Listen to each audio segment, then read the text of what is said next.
Okay, I'm going to talk about. I just did a reading this morning, and I have a property that I just put on the market to sell, and I asked the question, what can I do to help this property get sold? What can I do to facilitate the sale of my property? And I pulled these cards. This is from the Triple Goddess Tarot. This is the deck that I talked about last time that I feel is really remarkable. So I got this, and I spread it out. It says, "What can I do to be successful in selling my property?" And I looked at the cards, and I this is how I read it. I said, "Well, I have some choices to make, and there's many choices available to me, and I have to be careful not to pick the right choices to make it happen." And then to do that, I need to go inward. It's the Moon card. I need to go inward to see, maybe to check the different choices to see which one would work best, and maybe do some meditation on those choices. And then after I do that, it looks like an offer will come in, and it will be successful. And I said, okay. And I was thinking about that, and I said, well, this Moon card is weird in a how to sell my house thing. So I was thinking about the Moon card, and what possible decision would I have to go subterranean on myself? What you have to go inward? I mean, this is a very practical question. So I didn't. I was really confused about this card, although this made sense, and the rest of it, this looks really good. But it shows like there's some interior work that I have to do to make it happen. And I don't know, it just didn't ring true to me. I said, okay, let me read the cards a different way. Let me read them by the pictures. So then I went back and I started reading them by the pictures. A very different reading. I will get multiple offers. I will get multiple offers for my property. One offer will be stellar. One offer will be unexpected and huge. It looks like a pentacle up there coming at me. It'll be so huge and dramatic that I'll be able to sleep at night, because this is causing me some sleepless nights, this whole thing with this house. I'll finally be able to sleep. The sale will happen in the winter. The money will come in the winter. And then here's me in the spring, 30 pounds lighter with an updo. I like that reading. And that reading made it much more cohesive to me. But then I realized that reading was more predictive. It wasn't really what can I do. It was kind of like what will happen. And I don't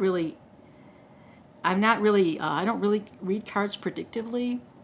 But then I was thinking about this in a different way. What if just the fact that I'm thinking about it differently, will that change the outcome? Well, yes, thoughts are intention. Thoughts, if I think abundance, maybe abundance will come in. In other words, even though I always switched it to a predictive reading by reading it just the cards, I did it unconsciously. I said, okay, I'll get multiple offers. I'll get a really excellent offer that I will accept. This girl is accepting the Moon, this offer coming in. I'll be able to sleep at night.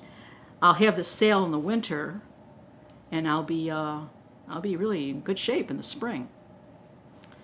So it is predictive, but not necessarily predictive. Maybe it's just opening up my mind to send out those kind of thoughts that will open the universe and give me maybe have this happen. Where if I think constrictively about it, like, oh, I've got to go, I got to more worry, oh, what if I make the right choices? I have to go inward. I have to see all my, bring out, the darkness of things that happened in the past, and how is that going to affect me? And then I got to meditate on that, and then remarkably, for some reason, some guy will come by, or woman will come by on a horse and give me some money, and then I'll be happy. But that was very disjointed, where this just flowed beautifully. Like, no, I'll get multiple offers. So I'm thinking abundance, and a big offer will come to me. I'm opening up myself again. I'll be able to sleep at night. Oh yes, sleep. More positive energy coming up.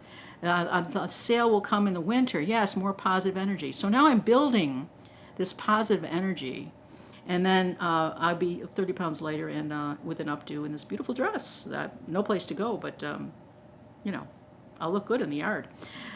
So it's interesting when you think about energies and then negative and positive energies and being receptive and open to. And so it wasn't so much predictive, the second one, but it was opening up to other possibilities. And that can actually change the trajectory of how this house may sell. So it's much easier, much better for me to consider opening up, multiple offers, great offer, I'll get some sleep, I'll sell in the winter, I'll get the money I'm asking for, it'll be brought to me, and a happy ending.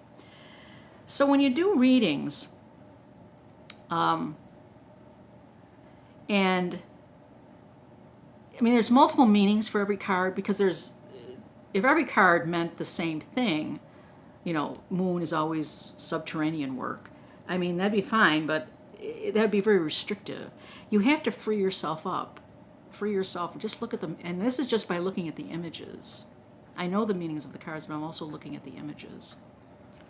And I'm kind of picking and choosing. Like, this doesn't really look like a meditation. I mean, I always think of the Four of Swords as a meditation card. And he is meditating here, but there's swords coming down on him. But those are his thoughts. And that's very much where I am now anyways. So, I mean, I just want to talk about when you ask a question, you can go by the traditional meanings, or if they don't make sense, like that didn't make sense, this part didn't mesh with this part, then I just looked at the images, and I was able to make a narrative that made sense. The narrative all of a sudden became very clear, the linear narrative.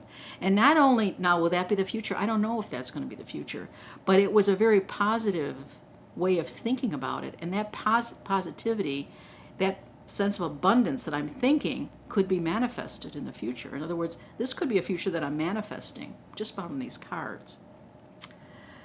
That's a lot of woo-woo, but you know, hey, why not? And it's not going to hurt anybody thinking of it more positively than negatively.